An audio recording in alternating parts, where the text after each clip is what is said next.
మన నగరికి విచ్చేసిన గౌరవ ముఖ్యమంత్రి వారు నారా చంద్రబాబు నాయుడికి మనందరి తరఫున స్వాగతం పలకడం నా అదృష్టంగా భావిస్తా ఉన్నా. అందరూ గట్టిగా ఒకసారి సారి కోసం తప్పట్టు కొట్టి స్వాగతం పలకండి.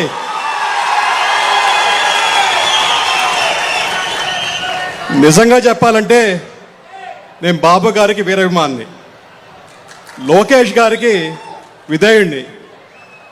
ఒక విధంగా చెప్పాలంటే నా రాజకీయ ప్రస్థానం మా నాయన గాలి ముద్దుకృష్ణారెడ్డి గారి స్ఫూర్తితో స్టార్ట్ అయినా కూడా లోకేష్ గారి ఇచ్చిన స్ఫూర్తితో, బాబు గారి ఆశీస్సులతో, నగరి ప్రజల దీవెనతో ఇవాళ మీ ముందు ఎమ్మెల్యేగా నిల్చోన్నా. మీ అందరి ఆశీర్వాదం ఇది.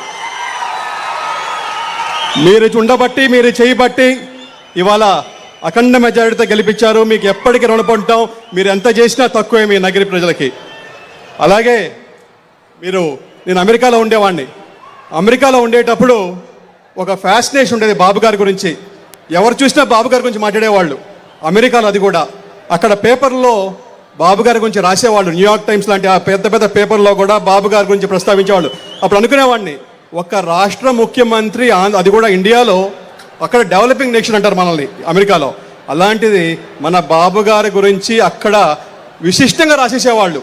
అంటే ఒక forward thinking leader, visionary leader, బ్రహ్మాండంగా డెవలప్ చేస్తున్నాడు ఆంధ్రప్రదేశ్ని, ఇవాళ ఆంధ్రప్రదేశ్ రూపురేఖలు మారుస్తున్నాడని చెప్పి వాళ్ళు కోకొల్లలుగా అక్కడే రాసేవాళ్ళు. అప్పుడు అనుకునేవాడిని, అబ్బా మనం గుర్తించలేదు కానీ అమెరికా వాళ్ళు గుర్తించారని చెప్పేది.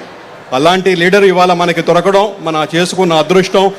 అది నిజంగా చెప్పాలంటే ఇవాళ దేశంలో చాలా పాలసీస్ కూడా సార్ చెప్పిన దాంట్లో ఇవాళ ఆదర్శంగా తీసుకొని చేస్తూ ఉన్నారు. నిజంగా చెప్పాలంటే ఎడ్యుకేషన్ రిఫార్మ్ తీసుకున్నామంటే ఇవాళ మన దేశ విదేశాల్లో చాలామంది పట్టభద్రులు పోయి మంచి లైఫ్ లీడ్ చేస్తున్నారంటే ఆ రోజు సార్ పాలసీ ఒక దిశానిర్దేశం ఇచ్చింది. ఎందుకంటే చాలామంది వందల కాలేజీలు ప్రైవేట్ సెక్టర్లో పెట్టి అందరికీ చదువుకునే అవకాశం ఇచ్చారు. కాబట్టి ఇవాళ ఎక్కడ చూసినా కూడా ఇంజనీర్లు ఉన్నారు, డాక్టర్లు ఉన్నారు. అందరూ కూడా దేశ విదేశాల్లో కూడా స్థిరపడి ఇవాళ అందరికీ సేవ చేసే భాగ్యం దొరుకుతూ ఉంది. మీరంతా తెలుసు. అలాగే మనం చూసాం, ఒకప్పుడు మన ఆంధ్రప్రదేశ్ అంటే రైస్ బౌల్ ఆఫ్ ఇండియా అనేవాళ్ళం, అన్నపూర్ణ అనేవాళ్ళం. ఇవాళ ఆంధ్రప్రదేశ్ అంటే ఐటీ అంటున్నాం, బీటీ అంటున్నాం, ఫార్మా అంటున్నాం. ఇలాగా అన్ని రంగాల్లో కూడా ఇవాళ ఆంధ్రప్రదేశ్ ముందుందని చెప్పడానికి ఏకైక నిలువుడు అర్థం మన సార్ సీఎం గారు. అలాగే ఒక విషయం చెప్పాలి సార్ మీకు. సారు ఈ మధ్యకాలంలో కూడా ఒక గొప్ప పని చేశారు. ఎక్కడో ఉన్న కృష్ణమ్మని మన కుప్పంకి తీసుకొచ్చారు. కుప్పమ్మకి కృష్ణమ్మని తీసుకోవడమే కాదు, వైసీపీ అంటే పులివెందలకు కూడా మనమే ఇచ్చాం కృష్ణమ్మ నీళ్ళను కూడా. పులివెందలకు కూడా కృష్ణమ్మ నీళ్ళు కూడా సార్ భాగ్యమే. సార్ మా నగరికి కూడా కృష్ణమ్మని తీసుకురావాల్సిన అది మీ వల్లే సాధ్యం సార్. అది మీరు చేస్తేనే అవుతుంది సార్. అది అలాగే మన నగిరిలో ఇందాక సార్ అడిగారు, మనకున్న సమస్యలేంటి, మనకున్న ముందున్న అవకాశాలు ఏంటని.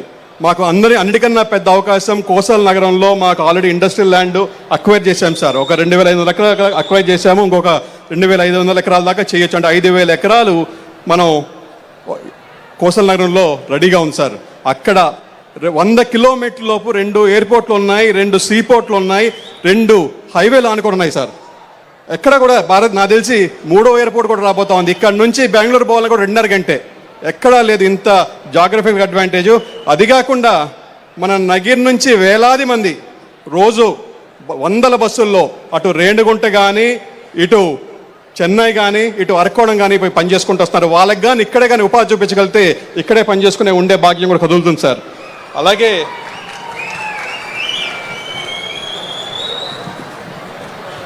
అది సఫలీకృతం చేస్తారని చెప్పి భావిస్తున్నాం సార్. అక్కడ ఒక బ్యాలెన్సింగ్ రిజర్వాయర్ కడితే ఆ ఇండస్ట్రియల్ నీడ్స్కి కూడా మనం నీళ్ళు ఇచ్చే ప్రయత్నం చేశారు. ఎందుకంటే దానికి సెల్ఫ్